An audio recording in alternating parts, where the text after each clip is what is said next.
नमस्कार, आप सभी का स्वागत मिड डे प्राइम में। मैं हूं मुकुल शर्मा। जी हाँ, मिड डे प्राइम में आपको हम बताएंगे इस वक्त की अहम खबरें कौन कौन सी हैं। आज दिन भर की अगर खासतौर से बात की जाए, कल छठे चरण का जो मतदान है वो होगा, कौन कौन से राज्य में होगा, कितनी सीटों पर होगा, और इसके लिए खासतौर से अगर हम बात करते हैं न सिर्फ एनडीए बल्कि इंडी गठबंधन की, कहां कहां चुनाव प्रचार किया जा रहा है। बीजेपी के स्टार प्रचारक प्रधानमंत्री नरेंद्र मोदी आज कहां पे रैली कर रहे हैं, कहां जनसभा हो रही है। इसके अलावा अगर हम बात करें विपक्षी दलों की, वो क्या कर रहे हैं, और साथ ही बहुत सी महत्वपूर्ण खबरें जिनको आप जानेंगे मिड डे प्राइम में। लेकिन सबसे पहले नजर ला लेते हैं हेडलाइंस पर।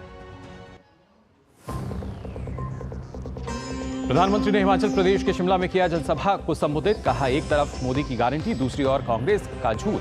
कांग्रेस की डरपोक सोच मोदी के मिजाज के साथ नहीं खाती मिली।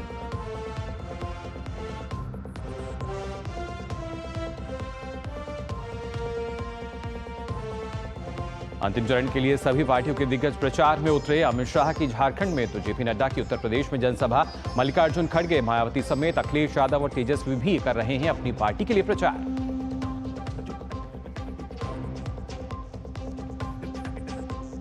छठे चरण के मतदान की तैयारी अंतिम चरण में। 8 राज्य और केंद्र शासित प्रदेशों की 58 सीटों पर कल होगा मतदान। मतदान केंद्रों के लिए रवाना हो रही हैं पोलिंग पार्टियां। सुरक्षा के पुख्ता इंतजाम।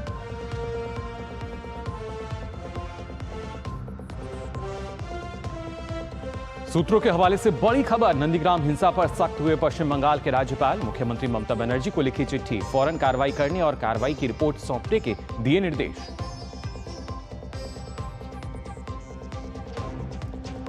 मतदान के पूरे आंकड़े बूथवार जारी करने को लेकर दायर याचिका पर आदेश देने से सुप्रीम कोर्ट का इनकार। कोर्ट ने याचिका दायर करने के टाइमिंग पर खड़े किए सवाल। कहा, यह याचिका सही समय पर और उचित मांग के साथ दायरा नहीं की गई।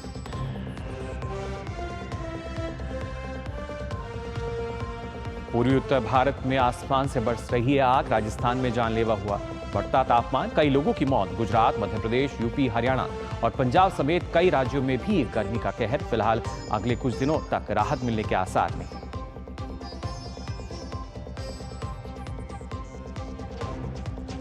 पापुआ न्यू गिनी में हुए भूस्खलन में 100 से अधिक लोगों के मारे जाने की आशंका। उत्तर पश्चिम में एक प्रांत के काओकालाम गांव की घटना। स्थानीय निवासियों के अनुसार और बढ़ सकता है आंकड़ा।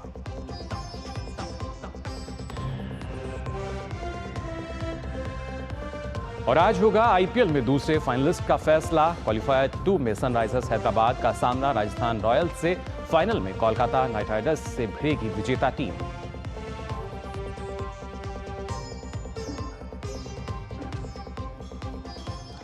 और आइए मिड डे प्राइम में सबसे पहले बात करते हैं 24 की चुनौती की।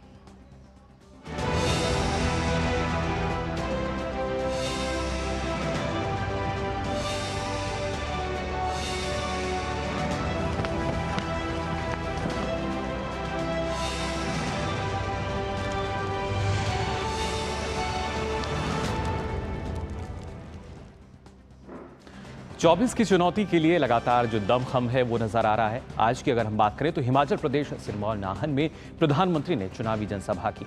उन्होंने कांग्रेस और आईएनडीआई गठबंधन को जातिवाद, परिवारवाद और संप्रदायवाद से ग्रसित बताया। प्रधानमंत्री ने कहा कि इंडी वालों की साजिश पश्चिम बंगाल में सामने आई है, जहां 77 मुस्लिम जातियों को आरक्षण का लाभ दिया जा रहा था, जिसे हाईकोर्ट ने रद्द किया। उन्होंने कहा कि दुर्भाग्य है कि कांग्रेस सत्ता में 60 साल तक रही, लेकिन कभी सामान्य वर्ग के लोगों के लिए आरक्षण की व्यवस्था नहीं कर पाई।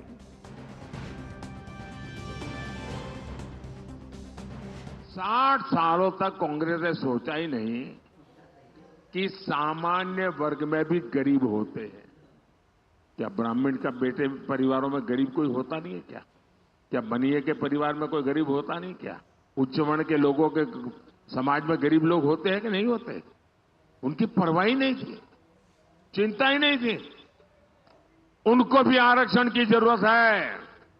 कांग्रेस ने हमारे इन समाज को कभी सोचा नहीं। मोदी ने आकर के जिस समाज ये आरक्षण के दायरे से बाहर था, उनको बड़ा सुखी संपन्न माना जाता, उच्च माना जाता था, मैंने उनके गरीब बच्चों के लिए 10% आरक्षण किया और इस देश में कोई झगड़ा नहीं हुआ और किसी का लूट करके नहीं किया। और आज इसके कारण हमारे समाज के लोगों को अलग अलग स्थान पर अवसर मिल रहा है। इसके साथ ही पीएम ने कांग्रेस को तालाबाज सरकार बताया और उन्होंने कहा कि रामलला का मंदिर जो 500 साल के संघर्ष के बाद तैयार हुआ, उस पर ये कांग्रेस और इंडी वाले ताला लगाना चाहते हैं। प्रधानमंत्री ने कहा कि कांग्रेस झूठ और लूट की सरकार है। एक तरफ मोदी की गारंटी है, दूसरी तरफ कांग्रेस का बर्बादी का मॉडल।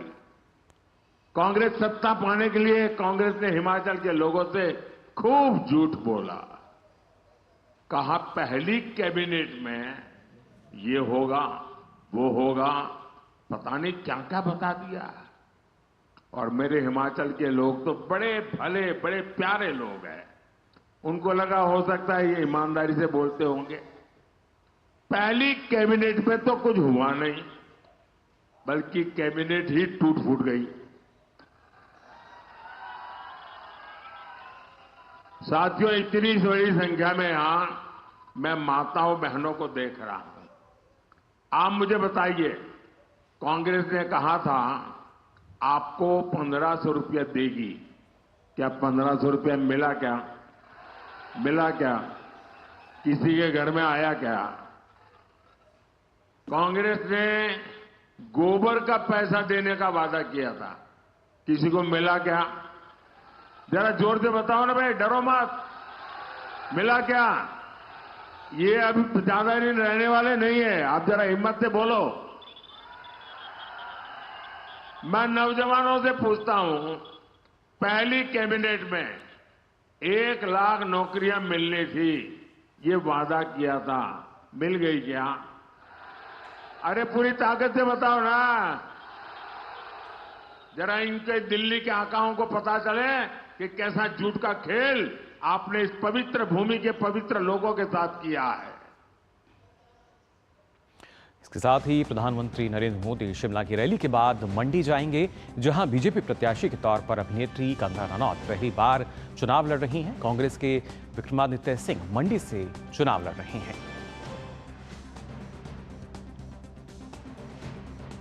तो हिमाचल प्रदेश में आज प्रधानमंत्री नरेंद्र मोदी जो हैं वो कार भरते नजर आ रहे हैं और शिमला में भी प्रधानमंत्री जनसभा को संबोधित करेंगे, जहां से अभिनेत्री कंगना रनौत जो हैं मंडी से, खासतौर से यहां से चुनावी मैदान में हैं। खासतौर से काफ़ी महत्वपूर्ण, ना सिर्फ जब अंतिम चरण की हम बात कर रहे हैं उसके लिए लगातार जो चुनाव प्रचार है वो हम देख सकते हैं किस तरीके से चल रहा है। और इस पर और ज़्यादा जानकारी के लिए हिमाचल प्रदेश से हमारे संवाददाता चंद्रशेखर जो हैं वो फिलहाल हमारे साथ जुड़ चुके हैं। चंद्रशेखर, जिस तरीके से लगातार प्रचार किया जा रहा है, अंतिम चरण है, तो कोशिश यही है कि अंतिम चरण जो है वहाँ भी कोई भी कसर छूटनी नहीं चाहिए, और उसी के तहत आज हम देखेंगे जो भी अभी से पहले भी जो रैलियाँ हुई हैं और खासतौर से मंडी की जो प्रत्याशी हैं कंगना रनौत, उनके पक्ष में भी रैली को संबोधित करेंगे पीएम। और जैसे जैसे ये चुनाव नज़दीक आता चला जाएगा, वैसे वैसे आप देखेंगे कि प्रचार लगातार तेज़ होता चला जाएगा। आज जैसे प्रधानमंत्री ने यहाँ पर बीजेपी की तरफ से प्रचार किया है, ऐसा भी कहा जा रहा है कि राहुल गांधी भी यहाँ पर प्रचार करने के लिए आएंगे। तो जैसे जैसे बड़े दिग्गज हैं तमाम पार्टियों के, वो लगातार यहाँ पर रुख करेंगे हिमाचल का, और जो 4 सीटें हैं उसको जो जीतने की जो जद्दोजहद है वो लगातार आगे बढ़ती चली जाएगी। और प्रचार के लिए तमाम जो 4 प्रचारक हैं वो लगातार यहाँ पर आते चले जाएंगे। आप देखेंगे बीते कई दिनों में और आने वाले दिनों में भी ऐसे प्रचार लगातार होते चले जाएंगे। जहां तक मुकाबले की आपने बात की है, तो निश्चित तौर पर वो मुकाबला मंडी सीट का बड़ा ही इंटरेस्टिंग मुकाबला होने जा रहा है, क्योंकि विक्रमादित्य जो हैं वो ऑलरेडी कैबिनेट मंत्री हैं राज्य सरकार में, और उसके अलावा वो वीरभद्र सिंह के पुत्र भी हैं। तो ये एक मुकाबला कंगना रनौत के साथ हो सकता है, क्योंकि वो एक स्टार पर्सनैलिटी हैं और उनको भी काफ़ी उनका भी सपोर्टर वहाँ पर हैं। तो बीजेपी और कांग्रेस के बीच में ये जो टक्कर है वहाँ पर, वो भी कल निश्चित तौर पर कांटे की टक्कर हो सकती है।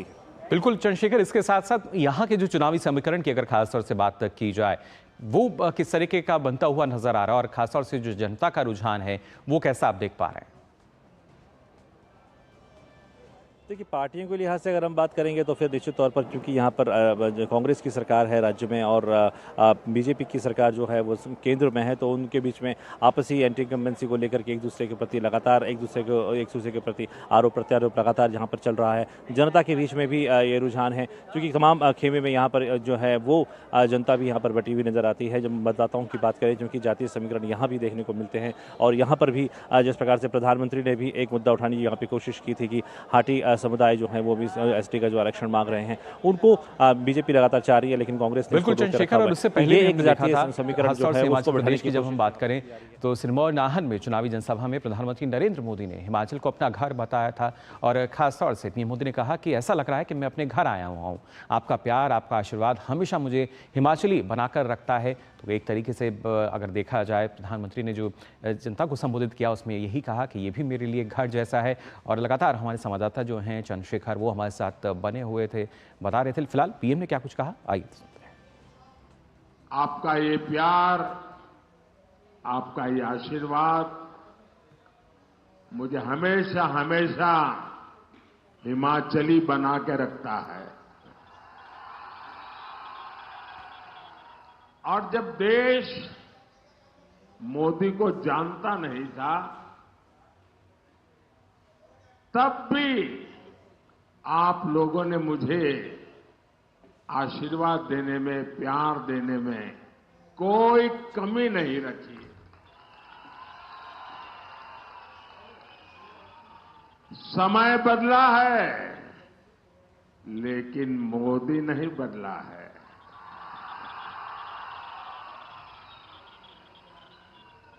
मोदी का हिमाचल से रिश्ता वही पुराना रिश्ता है।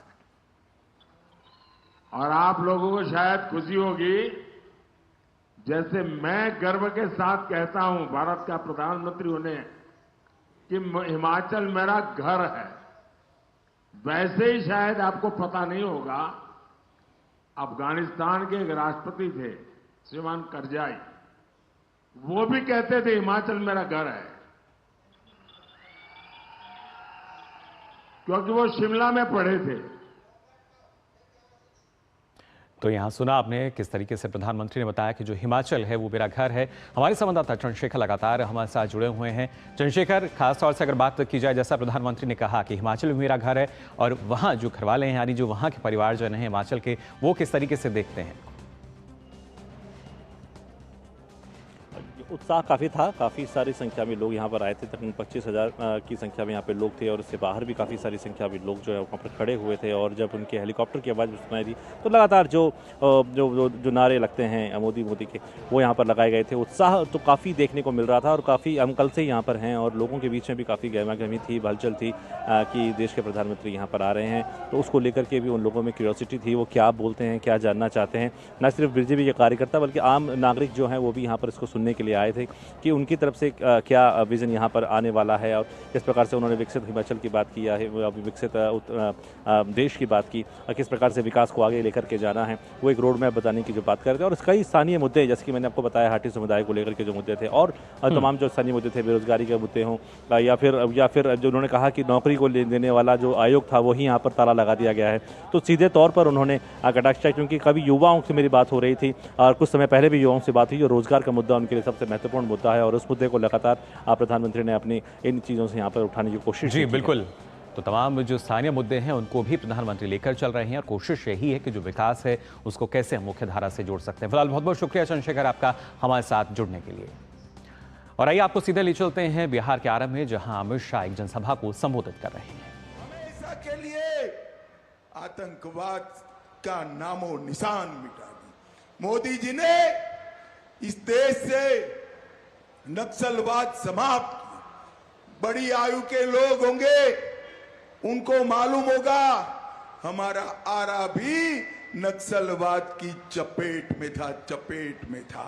आज झारखंड, बिहार, ओडिशा, तेलंगाना, आंध्र प्रदेश, मध्य प्रदेश और महाराष्ट्र पूर्ण रूप से नक्सलवाद से मुक्त क्षेत्र है।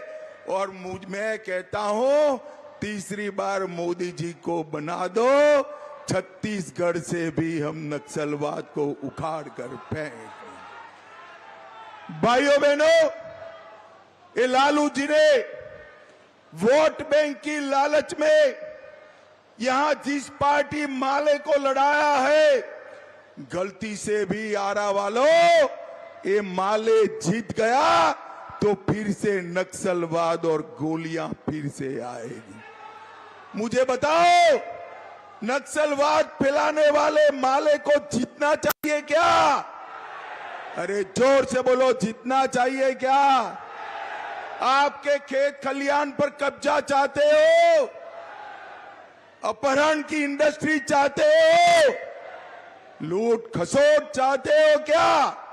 अगर माले आया तो मेरी बात याद रखना, पीछे ही पीछे नक्सलवाद आ जाएगा।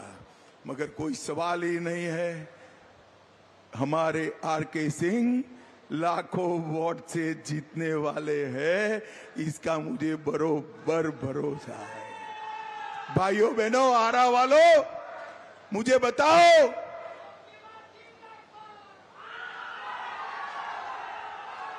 आरा वालों मुझे बताओ, प्रभु श्री राम का मंदिर अयोध्या में बनना चाहिए था या नहीं बनना चाहिए था? अरे ऐसे बोलोगे यार? 500 साल के बाद रामलल्ला अपने विराट मंदिर में बैठे हैं। मुझे जोर से बताओ, राम मंदिर बनना चाहिए था या नहीं बनना चाहिए था? ये कांग्रेस पार्टी, ये लालू जी 70 साल तक राम मंदिर को रोक कर रखे। आपने मोदी जी को दूसरी बार प्रधानमंत्री बनाया। 5 ही साल में मोदी जी ने केस भी जीता, भूमि पूजन भी किया और जनवरी में प्राण प्रतिष्ठा कर कर जय श्री राम को। भाइयों बहनों, मोदी जी ने इस देश के 60 करोड़ गरीबों के जीवन में नया उजाला लाने का काम किया। 80 करोड़।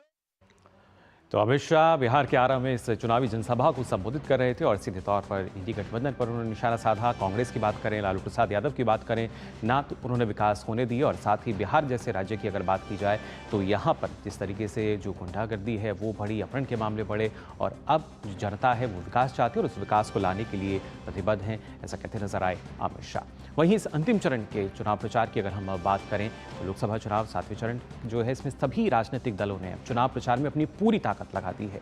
विपक्षी दल आखिरी चरण में जनता को अपने पक्ष में करने के लिए कोई कसर नहीं छोड़ रहा।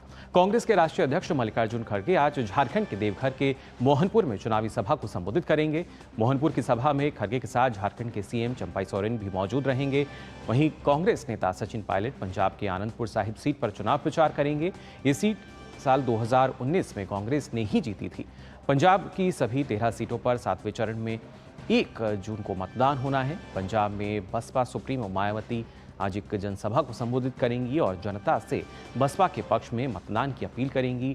वहीं यूपी के पूर्वांचल में अखिलेश यादव समाजवादी पार्टी की तरफ से चुनाव प्रचार की कमान संभालेंगे, तो बिहार में तेजस्वी यादव राजद के लिए चुनाव प्रचार करेंगे और मतदाताओं से इंडी गठबंधन के पक्ष में मतदान की अपील करेंगे।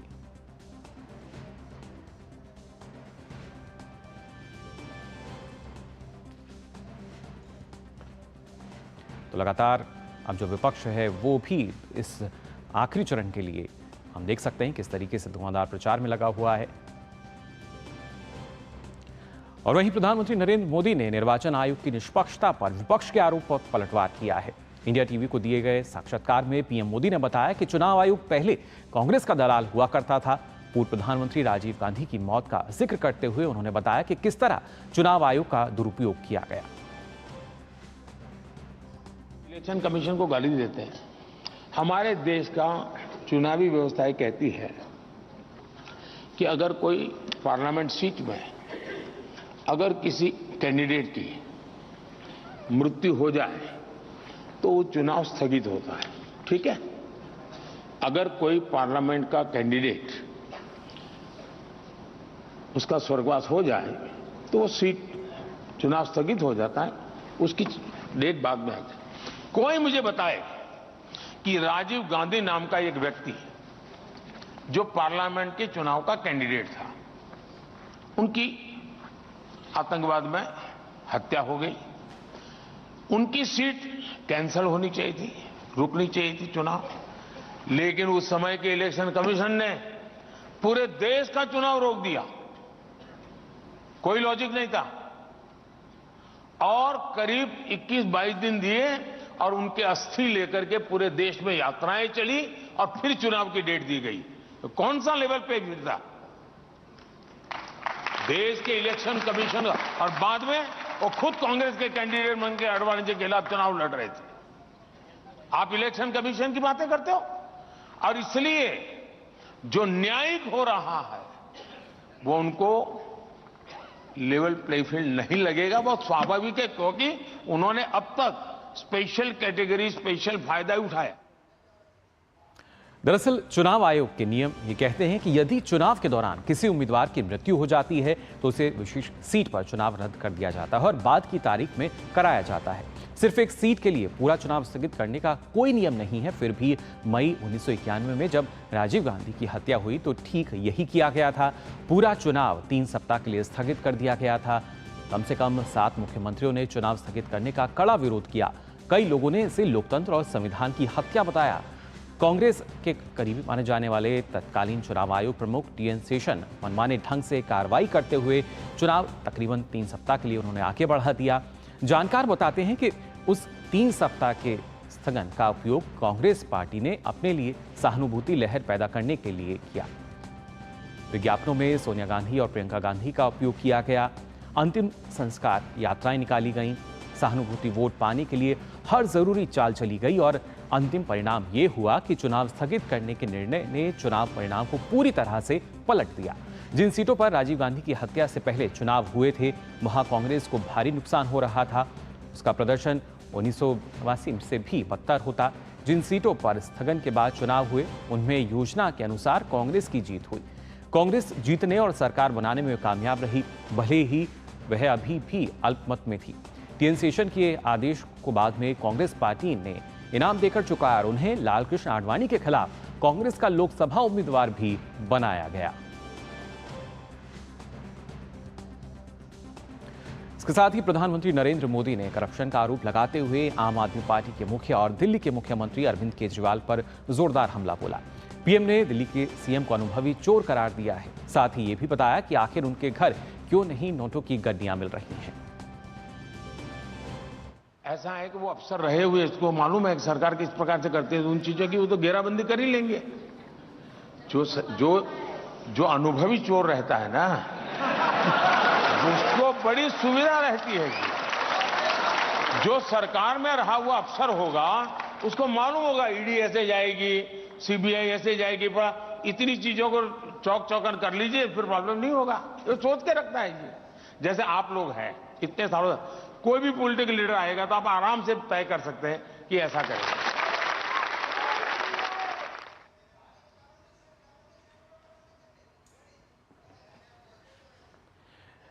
तो पीएम मोदी जाहिर तौर पर अगर बात की जाए तो यहां पर घेरते हुए नजर आए अरविंद केजरीवाल को भ्रष्टाचार के मुद्दे पर। आगे बढ़ते हैं, बात करते हैं लोकसभा चुनाव के छठे चरण की। जी हां, 8 प्रदेशों की कुल 58 सीटों के लिए वोटिंग 25 मई यानी कल होगी। छठे चरण में जिन सीटों पर मतदान होना है उनमें सबसे ज्यादा 14 लोकसभा सीटें उत्तर प्रदेश की हैं। उत्तर प्रदेश के अंबेडकर नगर में कल होने वाले मतदान के लिए पोलिंग पार्टियां रवाना हो चुकी हैं।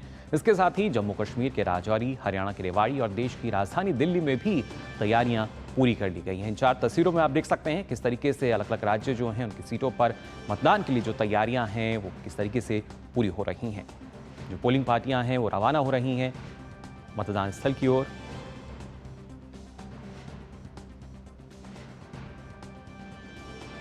और साथ ही अगर जम्मू कश्मीर की हम बात करें तो जम्मू कश्मीर की अनंतनाग राजौरी लोकसभा सीट पर कश्मीरी शरणार्थी अपने मताधिकार का प्रयोग करने के लिए तैयार हैं। लोकसभा चुनाव के छठे चरण को लेकर जम्मू कश्मीर के राजौरी में तैयारियां अंतिम चरण में हैं। अनंतनाग राजौरी लोकसभा क्षेत्र में छठे चरण में शनिवार को मतदान होगा। इसमें जम्मू कश्मीर का अनंतनाग राजौरी संसदीय क्षेत्र भी है।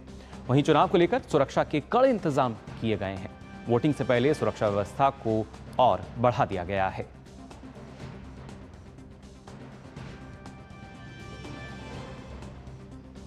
और खासतौर से जब हम बात कर रहे हैं इस चरण को लेकर किस तरह की जो तैयारियां हैं वो लगभग पूरी हो गई हैं, इस पर जानकारी के लिए हमारे संवाददाता जो हैं वो फिलहाल हमारे साथ जुड़ चुके हैं। अनंतनाग से ऋषि और दिल्ली से गिरीश निशाना हमारे साथ जुड़े हैं। सबसे पहले ऋषि आपके पास मैं आना चाहूँगा, खासतौर से अनंतनाग राजौरी की जब हम बात करते हैं, पहले तीसरे चरण की बात हो रही थी चुनाव के लिए, लेकिन बाद में अब छठे चरण के तहत होगा।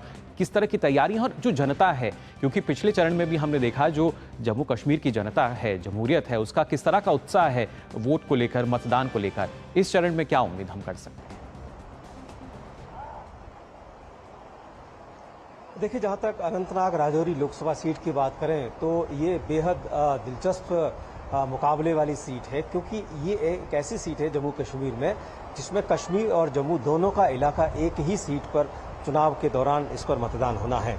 तो हम कह सकते हैं कि जम्मू और कश्मीर का चुनाव है वो एक तरीके से जो 5वीं लोकसभा सीट है उसमें आखिरी तौर पर ये चुनाव जम्मू कश्मीर में दोनों ही इलाकों में होने जा रहा है। जी, जहाँ तक इस सीट के बारे में बात करें तो परिसीमन के बाद ये नई अवस्था में सीट उत्पन्न हुई है और इस परिस्थिति में जो अनंतनाग और राजौरी को मिलाकर जो ये लोकसभा क्षेत्र बना है उसमें पहली बार इस तरीके की इस परिस्थिति में चुनाव हो रहा है। लोगों की उत्साह की बात करें तो निश्चित तौर से लोगों में भारी उत्साह है। खासतौर से हमने देखा है कि पूर्व के जो मतदान की तिथियां थी उसमें भी हमने देखा था कि खासतौर से कश्मीर के लोगों ने बढ़ चढ़कर मतदान में हिस्सा लिया और इसमें जो कह सकते हैं कि जो वोटर टर्नआउट है पहले की तुलना में अभूतपूर्व देखा गया। हमने यहाँ पर एक चीज़ और देखी है, कश्मीर में इस बार तो लोगों के बीच में वोटिंग करने को लेकर जो उत्साह है वो उसकी एक वजह ये भी है कि वो अपनी एक ऐसी नुमाइंदगी तय करना चाहते हैं जो उनकी खास तौर से पसंद की हो। अपनी पसंद की नुमाइंदगी को तय करने के लिए कश्मीरी लोग बेहद उत्साहित हैं और उतावले से लगते हैं। जहाँ तक बात करें मुकाबले की तो यहाँ पर कांग्रेस और बीजेपी दोनों ने ही अपने उम्मीदवारों को नहीं उतारा है और यहाँ पर जो मुख्य मुकाबला है वो खासतौर से नेशनल कॉन्फ्रेंस और पीडीपी के बीच और साथ ही साथ जो अपनी पार्टी है उसकी तरफ से भी जो मुकाबले में उम्मीदवार को उतारा गया है और त्रिकोणीय लगता है। लेकिन एक तरीके से यहाँ पर एक और उम्मीदवार जो बेहद महत्वपूर्ण है, जो कि गुलाम नबी आज़ाद की जो नई पार्टी बनी है उनके भी जो उम्मीदवार है वो भी चुनावी मैदान में है। तमाम मुद्दे हैं इस सीट पर जिसमें कि हम कह सकते हैं डेवलपमेंट एक अहम मुद्दा है और खासतौर से जो पर्यटन है और उसको बढ़ावा देना और पर्यटन से जुड़ी हुई सुविधाओं को बढ़ावा देना यहाँ के लोगों के लिए एक अहम मुद्दा है। रोजगार को लेकर भी यहाँ के लोग काफी यानी ये कई अहम मुद्दे हैं, इसको एक समाधान के रूप में आगे जी ऋषि, बिल्कुल ना सिर्फ विकास की हम बात करें बल्कि जो पर्यटन है और किस तरीके से अब बढ़ रहा है, हर कोई यही चाहता है वहाँ पे जो निवासी है कि कैसे इसको हम बढ़ा सकते हैं और मुद्दे भी वाकई यही होने चाहिए। लेकिन राजधानी दिल्ली के दंगल की अगर खासतौर से बात की जाए गिरीश, यहाँ पे क्या स्थिति नजर आएगी? 7 सीटों पर जो है चुनाव संपन्न होगा, यहाँ क्या माना जाए जो मतदान प्रतिशत है क्या इस बार नए रिकॉर्ड पर पहुंचेगा? देखिए मुकुल, मैं पहले आपको बताना चाहूँगा, हालांकि दिल्ली के अंदर इन दिनों तापमान काफ़ी ज़्यादा चल रहा है, 44-45 के पार है। ऐसे में तापमान ने हर किसी के पसीने छुड़ा रखे हैं। हालांकि चुनाव आयोग ने साफ कहा है कि उन्होंने सभी से अपील की है कि लोग सुबह जल्दी अपने घरों से बाहर निकलें और पहले मतदान फिर जलपान करें। तो कहीं ना कहीं चुनाव आयोग चाहता है कि ज़्यादा से ज़्यादा संख्या में मतदान हो, ज़्यादा परसेंटेज वोटिंग हो। लेकिन दिल्ली के अंदर पिछले दिनों देखा था किस तरह से राजनीतिक गलियारे के अंदर तापमान बिल्कुल अलग था, बहुत ज़्यादा गरमाया हुआ था राजनीति का जो पारा था। और दिल्ली के अंदर इस समय बात की जाए 7 लोकसभा सीट पर 162 उम्मीदवार अपनी किस्मत आजमा रहे हैं और इन 162 उम्मीदवारों की किस्मत का जो फैसला है वो 1,52,19,36 मतदाता कल सुबह 7 बजे से करने आरंभ हो जाएंगे। अब देखना ये होगा कि जो दिल्ली के जो मतदाता हैं वो किसे अपना प्रतिनिधित्व देते हैं। अगर पिछले चुनावों की बात की जाए तो पिछले चुनावों में 7 लोकसभा सीट पर भाजपा ने कब्जा जमाया था और इस बार भाजपा 7 सीटों पर लड़ रही है। बहुजन समाज पार्टी ने भी 7 सीटों पर अपने उम्मीदवारों को उतारा है। आम आदमी पार्टी ने 4 सीटों पर अपने उम्मीदवारों को उतारा है, तो वहीं कांग्रेस ने 3 सीटों पर अपने उम्मीदवारों को उतारा है। अब दिल्ली के जो मतदाता हैं वो कल तय करेंगे कि उन्हें किसको वोट देना है। बिल्कुल, सभी प्रत्याशियों की किस्मत का फैसला जो है गिरीश वो ईवीएम में कैद हो जाएगा। रोचक हो रहा है जी बिल्कुल, लेकिन जिस तरीके से जो सियासी पारा है जिसका जिक्र आपने किया, उसके साथ साथ जो तपिश है, जो गर्मी की तपिश जिसका आप जिक्र कर रहे थे, अलग अलग जो बूथ्स हैं उनका भी आपने जायजा लिया था, क्या उसको लेकर किस तरह की तैयारी जो है वो चुनाव आयोग द्वारा की गई है, जो लोग हैं उनके पसीने ना छूटें और वो मतदान के लिए अपने घरों से निकलें?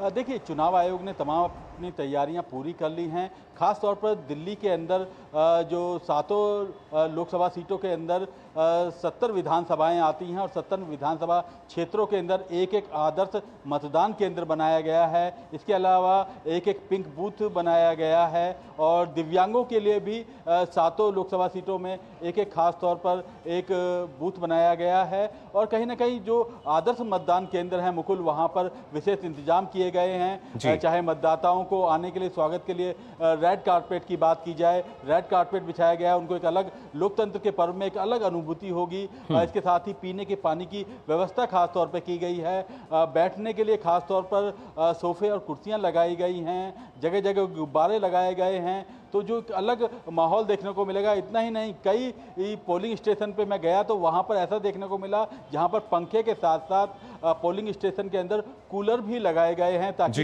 इस तपती गर्मी से बचने के लिए जो मतदाता हैं वो आसानी से अपने मत का इस्तेमाल करें और ज़्यादा से ज़्यादा संख्या में लोग मतदान केंद्रों पर पहुंचे सुबह से। इसके लिए खास तौर पर चुनाव आयोग ने विशेष इंतजाम किए हैं। बिल्कुल, तो ये तो बात हुई राजधानी दिल्ली की, किस तरीके से इंतजाम किए जा रहे हैं, जो मतदाता हैं वो अपने मताधिकार का प्रयोग करें। लेकिन ऋषि, जब हम अनंतनाग सीट की खासतौर से बात कर रहे हैं, वहाँ पर भी, क्योंकि अब से पहले हम देखते थे जो जनता थी वो अपने घरों से बाहर निकलने में भी डरती थी, लेकिन अब एक बड़ा बदलाव जो है वो नजर आता है। और खासतौर से जो लोकतंत्र का पर्व अब चल रहा है, इन चुनावों में तो एक अलग ही तस्वीर हम मान सकते हैं वहाँ की।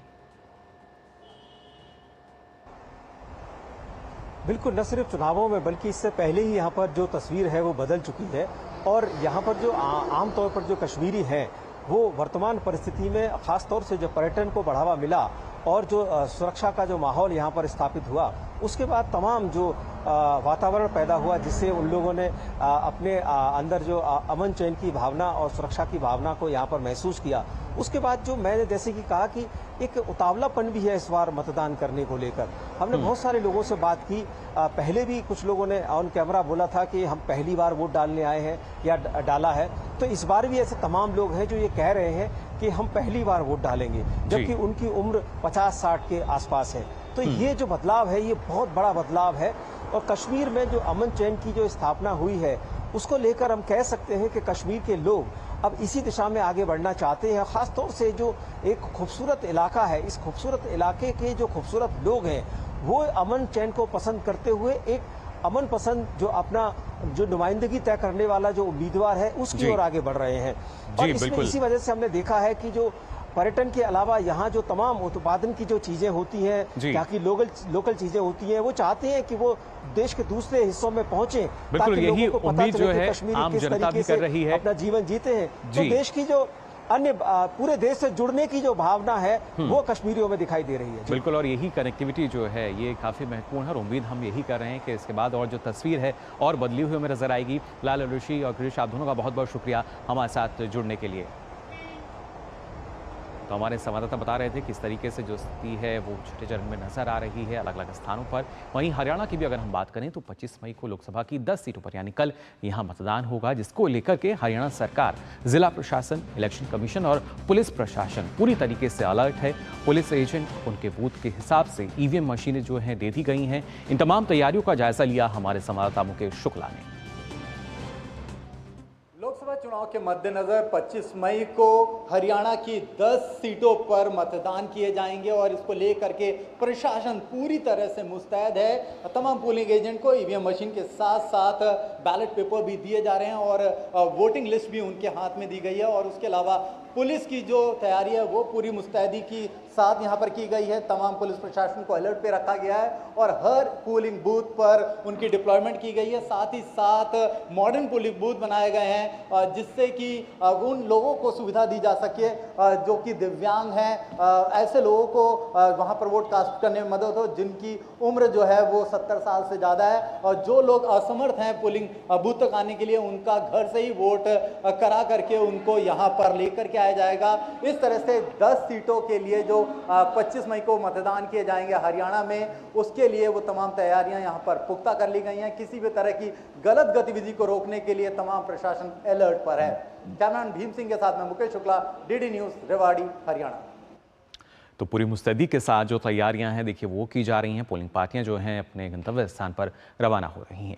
अब आइए आगे बढ़ते हैं और खासतौर से स्वाति मालीवाल मारपीट मामले की अगर बात की जाए, इस मामले पर पटियाला लोकसभा सीट से कांग्रेस प्रत्याशी और पूर्व आप सांसद धर्मवीर गांधी ने आप को साजिश रचने वाली पार्टी बताया। उन्होंने केजरीवाल पर निशाना साधते हुए कहा कि वह खुद साजिश करने वाले व्यक्ति हैं और आम आदमी पार्टी में कुछ भी संभव है। पार्टी है, केजरीवाल खुद साजिशी बंदा है, मैं उसको अच्छी तरह जानता हूं। जिस साजिश के तहत प्रशांत भूषण जोगिंदर यादव को निकाला गया और जो उस समय जो माहौल बनाया गया उससे मैं तो भयभीत हो गया था, इसलिए मैंने पार्टी छोड़ दिया, इसलिए मैंने इनको इनसे किनारा कर लिया। कुछ भी संभव है आम आदमी पार्टी में, मैं ये कह सकता हूं। तो सुना आपने, और खासतौर से ये भी काफ़ी अहम हो जाती है, दिल्ली में ही दोनों दल एक साथ लड़ रहे हैं, लेकिन पंजाब में अलग अलग क्यों आखिर लड़ रहे हैं, ये सुनकर आपको अंदाजा हुई क्या होगा। वहीं बीजेपी प्रवक्ता शहजाद पूनावाला ने कांग्रेस नेता राहुल गांधी पर हमला बोला। उन्होंने कहा कि तमाम संवैधानिक संस्थाओं पर उंगली उठाने के बाद अब राहुल गांधी ने न्यायपालिका पर सवाल उठाए हैं। उन्होंने कहा कि कांग्रेस जातिवादी मानसिकता से ग्रस्त पार्टी है। कांग्रेस के शहजादे राहुल गांधी देश के संवैधानिक संस्थाओं पर, सेना के शौर्य पर, इलेक्शन कमीशन पर, जनता पर सवाल खड़े करने का और केवल अपने परिवार और खानदान को बेहतर बताने का एक पुराना उनकी आदत तो है ही, पर अब तो जुडिशरी पर सवाल उठाते हुए शहजादे कहते हैं कि 2 मुख्यमंत्री जेल गए, एक आदिवासी मुख्यमंत्री, एक नॉन आदिवासी मुख्यमंत्री, अरविंद केजरीवाल और हेमंत सोरेन। जुडिशरी ने नॉन आदिवासी मुख्यमंत्री को तो राहत दे दी प्रचार की और आदिवासी मुख्यमंत्री को जेल में ही रखा है। ये सरासर जुडिशरी का अपमान है। ये बताता है कि कैसे कांग्रेस के शहजादे अब अपनी जातिवादी और ओबीसी एससी एसटी विरोधी मानसिकता दूसरे संवैधानिक संस्थाओं के ऊपर भी थोपने का प्रयास कर रहे हैं। इसके साथ ही शहजाद पूनावाला ने आम आदमी पार्टी को महिला विरोधी बताया। उन्होंने कहा कि स्वाति मालीवाल के मामले में इतने दिन बीतने के बाद भी अरविंद केजरीवाल चुप्पी साधे हुए हैं। केस से जुड़े हुए लोगों ने भी और स्वयं निर्भया जी की माता जी ने भी अपना वक्तव्य रखा है कि ये शर्मनाक है कि एक महिला के साथ ऐसी अभद्रता, ऐसी चीरहरण की घटना होती है और फिर चरित्रहरण किया जाता है। मतलब कि अरविंद केजरीवाल जी के इशारे पर पहले मार पिटाई, उसके बाद चीरहरण और अब चरित्रहरण। पहले करते हैं ये लोग दुराचार, फिर दुष्प्रचार, यही इनका बन चुका है शिष्टाचार। अब सवाल ये है कि 10 दिन से अरविंद केजरीवाल जी आप खामोश क्यों हैं? और अब बात आई करते हैं उत्तराखंड के केदारनाथ की, जहां एक बड़ा हादसा होते होते टल गया। दरअसल केदारनाथ में एक हेलीकॉप्टर का रूटर खराब हो गया था, लेकिन पायलट ने सूझबूझ का परिचय देते हुए इसकी सुरक्षित इमरजेंसी लैंडिंग की। इस प्रकार एक बड़ा हादसा बचाया जा सका। हेलीकॉप्टर में सवार सभी यात्री सुरक्षित हैं। डीएम ने इस घटना की जांच के आदेश दिए हैं। तो पायलट की सूझबूझ से जो बड़ा हादसा है वो किसी तरह यहाँ होते होते बचा और हादसा टाल दिया गया। हालांकि इस पूरे मामले की जांच के लिए जो डीएम हैं उन्होंने ऑर्डर भी दिए हैं। फिलहाल जो तस्वीर है उसमें भी आप देख पा रहे हैं कैसे जो नियंत्रण है वो हेलीकॉप्टर खोता हुआ नजर आया, लेकिन पायलट की सूझबूझ से तत्काल प्रभाव से जो इमरजेंसी लैंडिंग है वो की गई, जिसके बाद इसमें सवार तमाम जो लोग बैठे थे वो फिलहाल सभी सुरक्षित हैं। इस हेलीकॉप्टर का जो रूडर है वो अचानक खराब हो गया था और उसकी वजह से ये लगभग अनियंत्रित स्थिति में यहाँ नजर आने लगा, लेकिन पायलट की सूझबूझ से जो हेलीकॉप्टर की सुरक्षित लैंडिंग की उसके बाद सभी यहाँ सुरक्षित हैं। वहीं बात करते हैं छत्तीसगढ़ की, जहां नक्सलियों के खिलाफ सुरक्षा बलों का एक्शन लगातार जारी है। बस्तर में सुरक्षा बलों को बड़ी सफलता मिली है। सुरक्षा बलों और नक्सलियों के बीच हुई मुठभेड़ में जवानों ने 8 नक्सलियों को मार गिराया। साथ ही घटनास्थल से भारी मात्रा में नक्सलियों का सामान भी बरामद हुआ है। ये मुठभेड़ छत्तीसगढ़ के नारायणपुर और बीजापुर जिले की सीमा पर हुई। आपको बता दें कि इससे पहले 10 मई को भी बीजापुर जिले में सुरक्षा बलों के साथ मुठभेड़ में 12 नक्सली मारे गए थे। इस साल राज्य में सुरक्षा बलों के साथ अलग अलग मुठभेड़ों में अब तक 112 नक्सली मारे जा चुके हैं।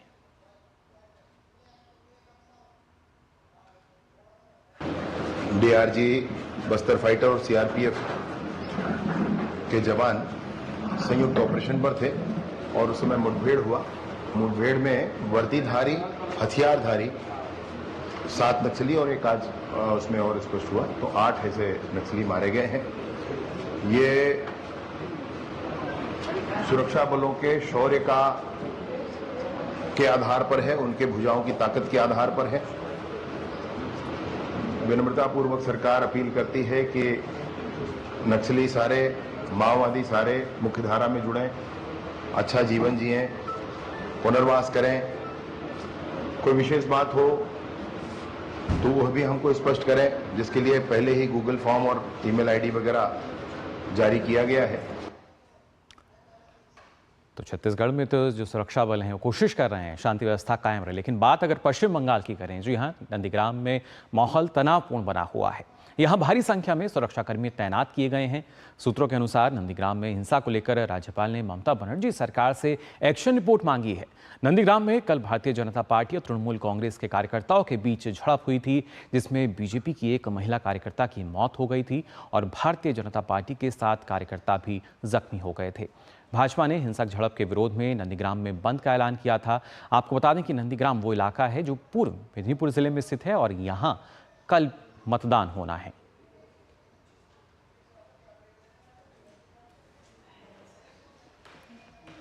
तो खास तौर से अगर बात की जाए नंदीग्राम की, कल हमने देखा था किस तरीके से टीएमसी के कार्यकर्ताओं ने बीजेपी के कार्यकर्ताओं के साथ झड़प है वो हुई थी और इसमें एक बीजेपी की जो महिला कार्यकर्ता थी उनकी मौत हो गई थी। साथ ही करीब 7 जो कार्यकर्ता हैं बीजेपी के वो घायल भी हुए थे। और इस पूरे मामले में अब जो राज्यपाल हैं उन्होंने भी एक्शन रिपोर्ट मांगी है ममता बनर्जी से। और फिलहाल मीडिया प्राइम में हम यहाँ रुक रहे हैं एक छोटे से ब्रेक के लिए, जल्द हाजिर होते हैं।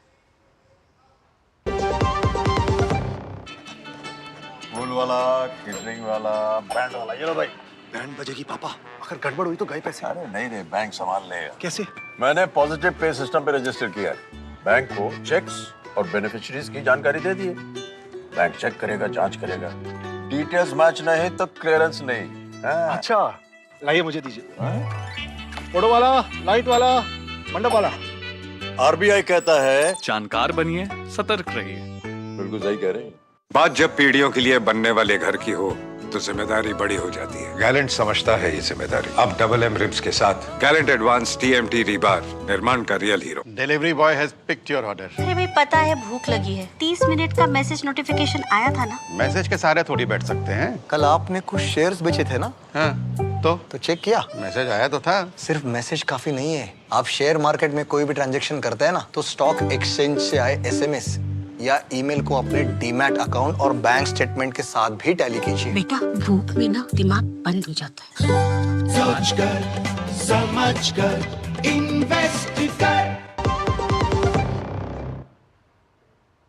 ब्रेक के बाद आप सभी का एक बार फिर स्वागत मिड डे प्राइम में। अब आइए खबरों में आगे बढ़ते हैं।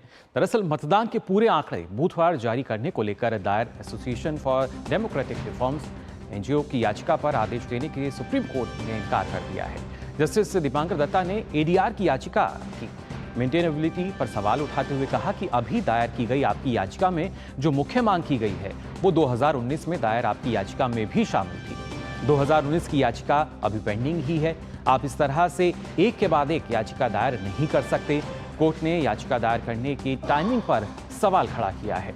कोर्ट ने याचिकाकर्ता के वकील दुष्यंत दवे से पूछताछ की कि चुनाव प्रक्रिया शुरू होने के बाद यह याचिका दायर क्यों की गई। जस्टिस दत्ता ने टिप्पणी की कि हम बहुत तरह की जनहित याचिकाएं देखते हैं, कुछ पब्लिक इंटरेस्ट में होती हैं, कुछ पैसे के इंटरेस्ट में होती हैं, लेकिन हम ये कह सकते हैं कि आपने ये याचिका सही समय और उचित मांग के साथ दायर नहीं की।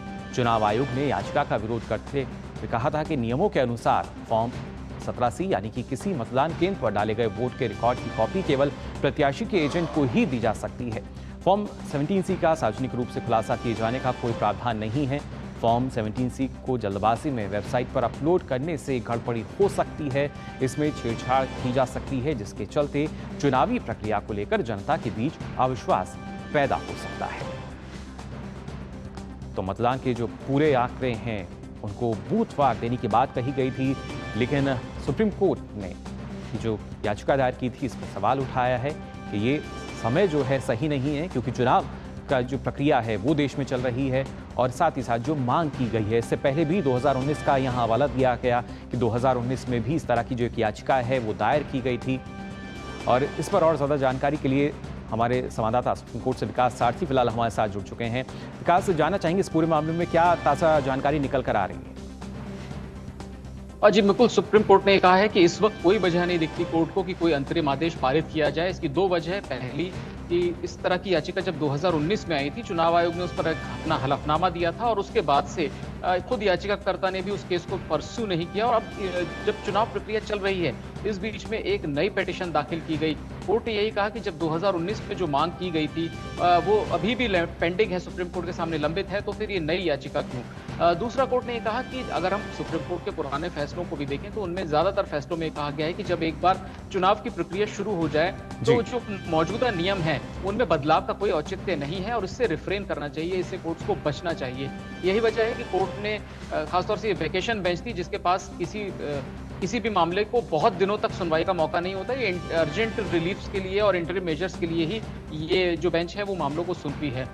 ऐसे में अब जो 2019 की याचिका है उस पर सुनवाई होगी और सुप्रीम कोर्ट एक फैसला देगा जो आगे आने वाले चुनावों पर लागू होगा कि क्या 48 घंटे के भीतर ये पूरा डेटा जो है वो दिया जाना चाहिए, नहीं दिया जाना चाहिए। ये सारी चीजें उस याचिका के अंतिम फैसले में आएंगी, लेकिन अभी प्रक्रिया जारी है और इसीलिए सुप्रीम कोर्ट ने ये कहा कि इस वक्त इस पर कोई भी इंटरिम ऑर्डर सुप्रीम कोर्ट नहीं करेगा। और तो एक तरीके से ये जो याचिकाकर्ता थे उनको झटका है। और इसके अलावा चुनाव आयोग ने बहुत कड़े शब्दों में इस याचिका का विरोध किया था कि बार बार ऐसा हमने देखा है कि जब चुनाव पास होते हैं याचिकाएं दाखिल की जाती हैं और चुनाव आयोग को निशाना बनाया जाता है। इसका खामियाजा सिर्फ आयोग को नहीं बल्कि पूरी प्रक्रिया पर पड़ता है और लोगों के मन में बिना वजह एक संदेह पैदा होता है। जी, और कहीं ना कहीं मंशा कहीं यही तो नहीं होती जो सुप्रीम कोर्ट जता रहा है कि जो प्रक्रिया है वो बाधित की जाए। फिलहाल बहुत बहुत शुक्रिया आपका विकास हमारे साथ जुड़ने के लिए। और आइए अब आगे बढ़ते हैं। दरअसल शराब नीति घोटाले में गिरफ्तार हुई भारत राष्ट्र समिति की नेता की कविता की जमानत याचिका पर दिल्ली हाईकोर्ट में आज सुनवाई होगी। 10 मई को ही पिछली सुनवाई में जस्टिस स्वर्णकांता शर्मा की बेंच ने ईडी और सीबीआई को नोटिस जारी कर जवाब मांगा था, जिस पर आज सुनवाई होनी है और उसके बाद देखना होगा कि किस तरह की जो आदेश है वो निकल कर आता है। खासतौर से 10 मई को इससे पहले हमने देखा था जो सुनवाई हुई थी और उसके बाद ईडी और सीबीआई से हाईकोर्ट ने जवाब मांगा था इस मामले में। और आज इसी मामले में खासतौर से जो जवाब हैं वो दाखिल किए जाएंगे ईडी और सीबीआई की तरफ से भी। शराब नीति घोटाले में जेल में बंद हैं के कविता और फिलहाल 3 जून तक न्यायिक हिरासत में भी हैं। अब आइए आगे बढ़ते हैं और बात करते हैं आसमान से बरसती आग की। जी हां, उत्तर भारत के अधिकांश राज्यों में झुलसाने वाली गर्मी पड़ रही है। राजस्थान में भीषण गर्मी से हाहाकार मचा हुआ है। 4 जिलों यानी बाड़मेर, बालोतरा, जालौर और भीलवाड़ा में भीषण गर्मी ने 8 लोगों की जान ले ली। राज्य के सरकारी अस्पतालों के सभी डॉक्टर्स और पैरामेडिकल स्टाफ की छुट्टियां रद्द कर दी गई हैं।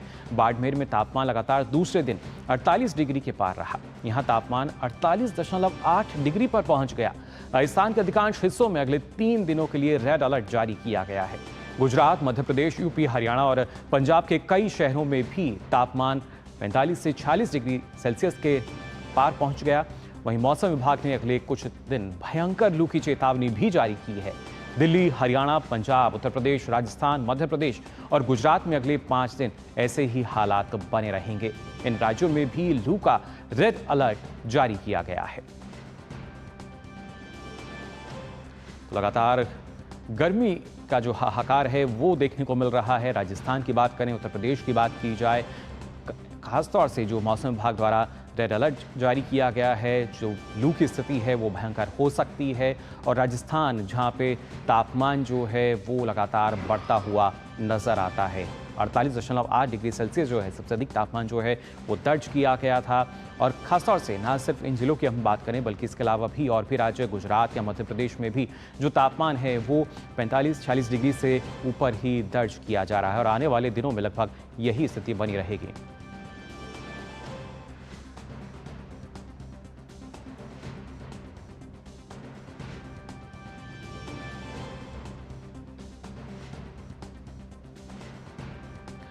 प्रधानमंत्री नरेंद्र मोदी हिमाचल प्रदेश में मौजूद हैं चुनावी प्रचार के लिए और इससे पहले वहां पर उन्होंने शिमला में एक रोड शो किया था। उसकी तस्वीरें आइए आपको दिखाते हैं।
तो आपने तस्वीरें देखी शिमला में रोड शो की, जहां पे जो जन सैलाब है वो उमड़ता नजर आया। प्रधानमंत्री नरेंद्र मोदी को देखने के लिए, उनकी एक झलक पाने के लिए। और हम यहाँ इससे पहले बात कर रहे थे, लगातार जो भीषण गर्मी का प्रकोप है वो बढ़ता जा रहा है। खासतौर से राजस्थान की अगर बात की जाए, जहाँ 48.8 डिग्री सेल्सियस पर तापमान पहुँच गया, किस तरह के हालात हैं, इस पर ज़्यादा जानकारी के लिए आइए रुक कर लेते हैं। जयपुर से हमारे संवाददाता विकास सोनी जो हैं वो हमारे साथ जुड़ चुके हैं। विकास, किस तरह की जो स्थिति है वो फिलहाल बनती हुई नजर आ रही है, क्योंकि तापमान जो है वो लगातार बढ़ता जा रहा है, क्या स्थिति आप देख पा रहे हैं? फिलहाल विकास से हमारा संपर्क जो है वो नहीं हो पा रहा है, कोशिश करेंगे दोबारा उनसे अगर बातचीत हमारी होती है। आपको बताएं कि क्या स्थिति लगातार देखी जा रही है, क्योंकि मौसम विभाग की ओर से जो रेड अलर्ट है वो जारी किया गया है। ना सिर्फ राजस्थान, इसके अलावा उत्तर प्रदेश की बात करें, मध्य प्रदेश की बात की जाए, गुजरात की बात की जाए, लू का रेड अलर्ट जारी किया गया है। यानी आने वाले जो दिन हैं इसमें जो भयंकर लू है, जो हीट वेव है, गर्म हवाएं हैं, लू के थपेड़े जो हैं और भी ज़्यादा चल सकते हैं। आपको बता दें राजस्थान में भीषण गर्मी की वजह से करीब 8 लोगों की मौत जो खबर थी वो भी सामने आई थी।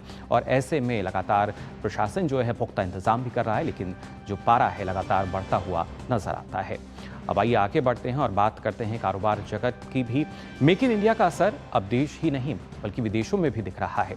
कभी स्मार्टफोन का आयात करने वाला भारत आज इसके विपरीत दुनिया में प्रमुख स्मार्टफोन निर्यातक बन चुका है।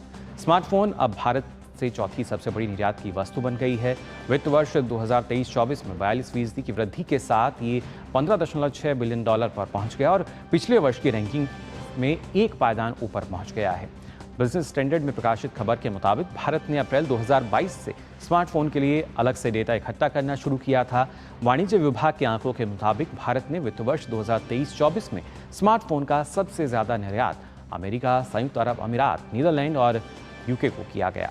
अमेरिका को किए जाने वाले स्मार्टफोन का निर्यात 158% तक बढ़ा है। भारत से अमेरिका का कुल $5.6 अरब मूल्य के स्मार्टफोन भेजे गए।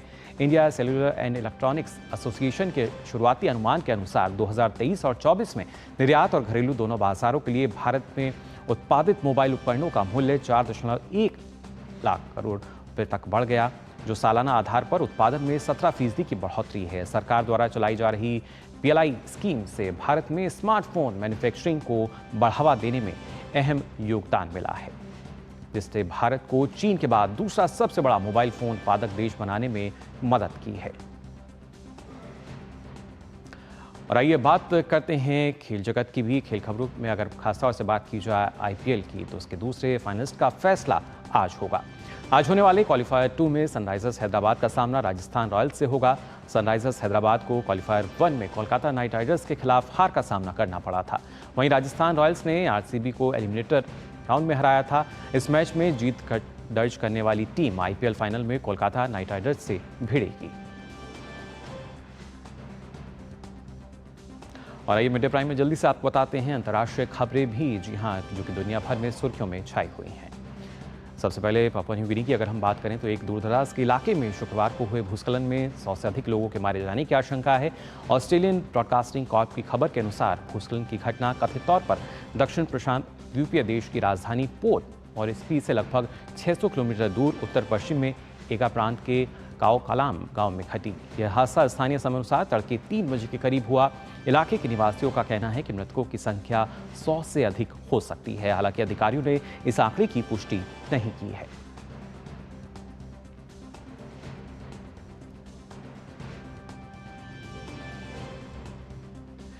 तो जाना आपने देश दुनिया में क्या कुछ खास चल रहा है और इसके साथ साथ तमाम वो खबरें जिनको जानना आपके लिए ज़रूरी है। तो मिड डे प्राइम में फिलहाल के लिए बस इतना ही, लेकिन देश और दुनिया की तमाम खबरों के लिए आप देखते रहिए DD न्यूज़। मुझे दीजिए अनुमति। नमस्कार।